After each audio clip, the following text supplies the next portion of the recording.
જય Shri Swaminarayan. Shri Sahajanand Gurukul, Shri Sahajanand Gurukul Mankuva SSGM school CBSE online એજ્યુકેશનમાં આપનું હાર્દિક સ્વાગત છે. હવે વિદ્યાર્થીઓ, તમે બધાએ વાંસળી તો જોઈ જ હશે, બરાબર ને? જોઈ છે ને વિદ્યાર્થીઓ વાંસળી?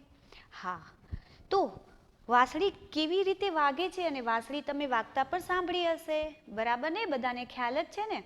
તો આજે તમારા પાઠ્યપુસ્તકમાં એક ચિત્ર વાર્તા છે, વાંસળી વાળો. તો આજે આપણે એ વાર્તા જોઈએ. એક બહુ જ મોટું ગામ હતું.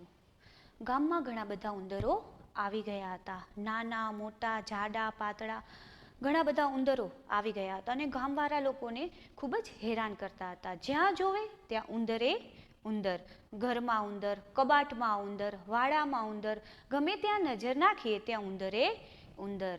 ગામવાળા તો બહુ જ હેરાન થઈ ગયા, પરેશાન થઈ ગયા. હવે એક વખત ગામવાળા બધા ભેગા થઈ અને વિચારે છે કે આપણે આ ઉંદરનું કાંઈક કરવું જોઈએ, કંઈક યુક્તિ આપણે સુઝાડી અને વિચારી અને આપણે આ ઉંદરને બારે ગામની બહાર મોકલવામાં, ભગાડવા માટે કંઈક આપણે કરવું જોઈએ. આ બધી ચર્ચાઓ ચાલુ હતી. ત્યાં જ એક વાંસળીવાળો આવી પહોંચે છે. વાંસળીવાળાએ બધી જ વાત સાંભળી. પછી વાંસળીવાળો કહે છે કે હું તમને આ ઉંદરો, તમારા ગામમાં જે ઉંદરો છે એ બધા જને ગામની બહાર ભગાડી દઈશ, પણ મારી એક શરત છે. ગામવાળા વિચારવા લાગ્યા કે શું શરત છે એવી? તો કહે છે, જો હું તમારા બધા જ ગામના બધા જ ઉંદરોને બહાર ભગાડી દઉં ગામની બહાર, તો તમારે મને 1000 રૂપિયા આપવાના. ગામવાળા ચર્ચા કરે છે અંદરો અંદર. પછી ગામવાળા એકબીજાને કહે છે કે આપણે અત્યારે હા એને પાડી દઈએ, પછીનું પછી જોયું જશે, પહેલાં એને ઉંદર તો ભગાડવા દઈએ. આવી રીતે એ વાંસળીવાળા પાસે બધા જાય છે અને કહે છે કે ભલે અમે તારી જે શરત છે એ અમને મંજૂર છે, પણ તું બધા જ ઉંદરોને ગામની બહાર ભગાડી દે. આવી રીતે વાંસળીવાળો વાંસળી વગાડે છે અને વાંસળીનો અવાજ સાંભળી અને બધા જ ઉંદરો પાછળ પાછળ એના દોડ્યા જાય છે. આગળ આગળ વાંસળીવાળો અને પાછળ પાછળ બધા જ ઉંદરો ચાલ્યા જાય છે. વાંસળીના સૂરથી ઉંદરો એની પાછળ પાછળ ભાગ્યા જાય છે. નદીના કિનારે આવી પહોંચે છે.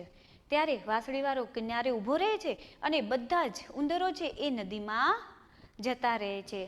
પરત ફરે છે વાંસળીવાળો. ત્યારે વાંસળીવાળો ગામવાળાને કહે છે કે ગામના તમારા બધા જ ઉંદરો છે એ મેં ભગાડી દીધા છે ગામમાંથી. તો હવે તમે મને જે આપણે શરત પ્રમાણે તમે મને જે પૈસા દેવાના છે એ મને આપી દો 1000 રૂપિયા. એટલે ગામવાળા હસે છે એના ઉપર અને કહે છે કે કેવા 1000 રૂપિયા? તે તો ખાલી એક જ કલાકનું તારું કામ છે અને કલાકના 1000 રૂપિયા. જો જોતા હોય તો તું 50 રૂપિયા લઈ જા.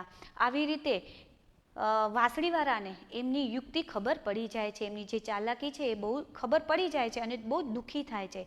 પણ એ ખેતરની વચ્ચોવચ્ચ જઈ અને પાછું એ વાંસળી વગાડે છે. જેવી વાંસળીના સૂર સાંભળે છે બાળકો, ગામના બાળકો, તો તરત જ વાંસળીવાળાની પાછળ પાછળ બધા જ બાળકો ચાલવા માંડે છે. આમ કરતાં કરતાં પોતે આગળ અને બાળકો પાછળ પાછળ, એમ કરતાં એ ગામની બહાર બધા જને લઈ ગયો.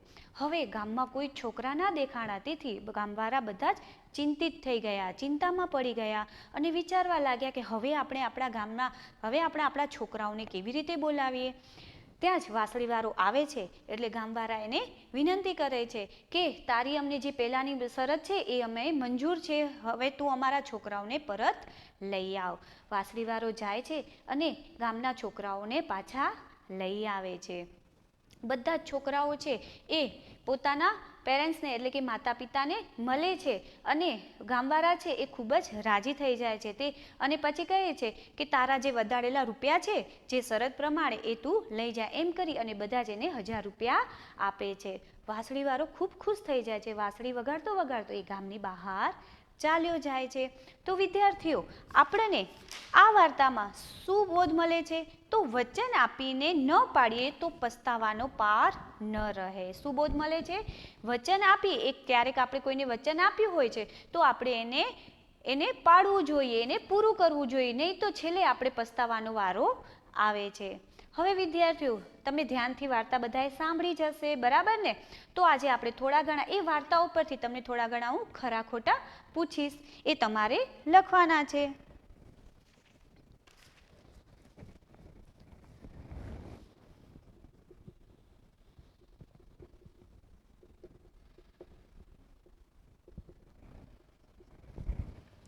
ઉંદરો જાડા અને પાતળા હતા. ઉંદરો જાડા અને પાતળા હતા. વિચારજો વિદ્યાર્થીઓ, આ વાક્ય સાચું છે કે ખોટું છે? કબાટમાંથી ઉંદરો નીકળતા હતા. કબાટમાંથી ઉંદરો નીકળતા હતા. હવે ત્રીજું વાક્ય છે, વાંસળીવાળાની આગળ ઉંદર દોડતા હતા. શું વાક્ય છે? વાંસળીવાળાની આગળ ઉંદરો દોડતા હતા.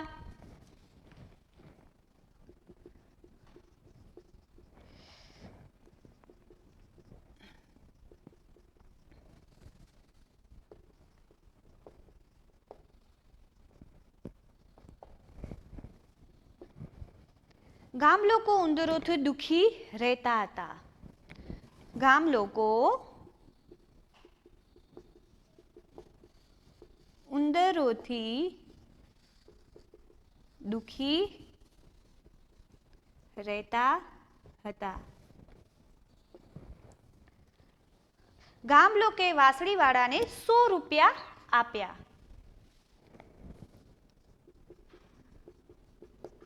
ગામ લોકોએ વાંસળીવાળાને 100 રૂપિયા આપ્યા. તો વિદ્યાર્થીઓ, જોઈએ આપણે કે આ વાક્યો સાચા છે કે ખોટા, બરાબર? ઉંદરો જાડા અને પાતળા હતા. સાચી વાત છે વિદ્યાર્થીઓ, વિચારો. હા, આ વાક્ય સાચું છે, તો આપણે એની સામે રાઈટની નિશાની કરશું, બરાબર? હવે બીજું વાક્ય લઈએ. કબાટમાંથી ઉંદરો નીકળતા હતા. હા, ખૂબ જ હેરાન કરતા હતા. ગામમાં ઘણા બધા ઉંદરો ભેગા થઈ ગયા હતા. તો ઘરમાં, વાડામાં, કબાટમાં, દરેક જગ્યાએ જ્યાં જોઈએ ત્યાં ઉંદર હતા. એટલે આ વાક્ય સાચું છે. વાંસળીવાળાની આગળ ઉંદર દોડતા હતા. આ વાક્ય સાચું છે વિદ્યાર્થીઓ? વાંસળીવાળાની આગળ દોડતા હતા કે પાછળ દોડતા હતા ઉંદરો? હા, એની પાછળ દોડતા હતા, પણ અહીંયા આપણને આગળ કહેલું છે, એટલે આ વાક્ય ખોટું છે. હવે પછીનું વાક્ય જોઈએ. ગામ લોકો ઉંદરોથી દુઃખી રહેતા હતા. હા વિદ્યાર્થીઓ, આ વાક્ય સાચું છે. ગામ લોકો છે એ ઉંદરોથી ખૂબ જ દુઃખી રહેતા હતા, બરાબર? એટલે આ વાક્ય સાચું છે. હવે છેલ્લું વાક્ય જોઈએ. ગામ લોકોએ વાંસળીવાળાને 100 રૂપિયા આપ્યા. વિદ્યાર્થીઓ, 100 રૂપિયા આપ્યા હતા, વિચારો. ના, 1000 રૂપિયા આપ્યા હતા. એટલે આ વાક્ય ખોટું છે. વિદ્યાર્થીઓ, ખ્યાલ આવી ગયો તમને ખરા ખોટામાં? હવે તમને હું હોમવર્ક રીતે અમુક ખાલી જગ્યા દઈશ, એ તમારે કરવાની રહેશે.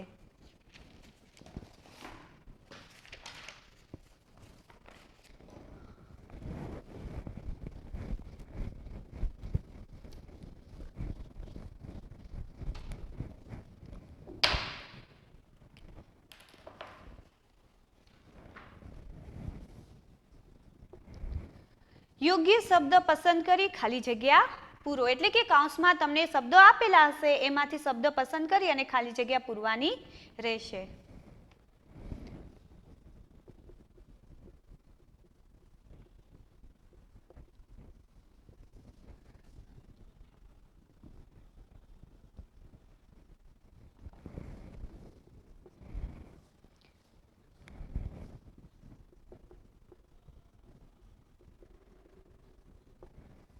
વાંસળીવાળાએ પહેલી વખત ખાલી જગ્યા વગાડી. ખાલી જગ્યા વગાડી ત્યારે ગામના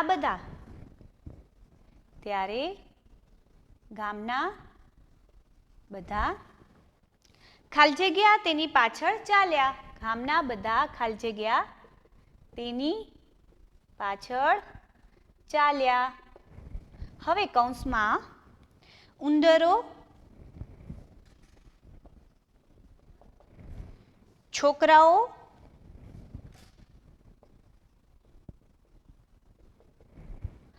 કે વાંસળી?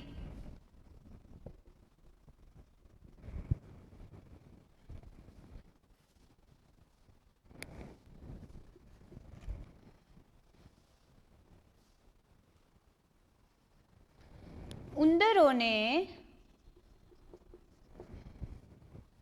ખાલી જગ્યામાં લઈ જનાર વાંસળીવાળાને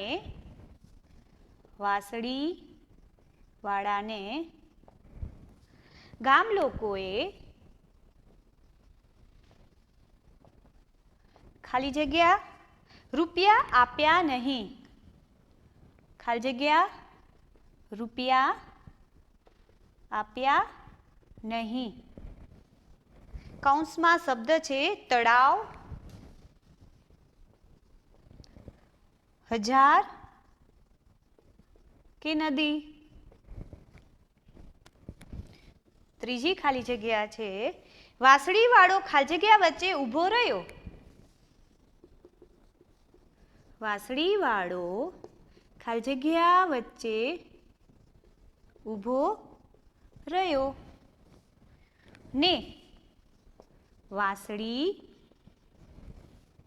ખાલી જગ્યા લાગ્યો.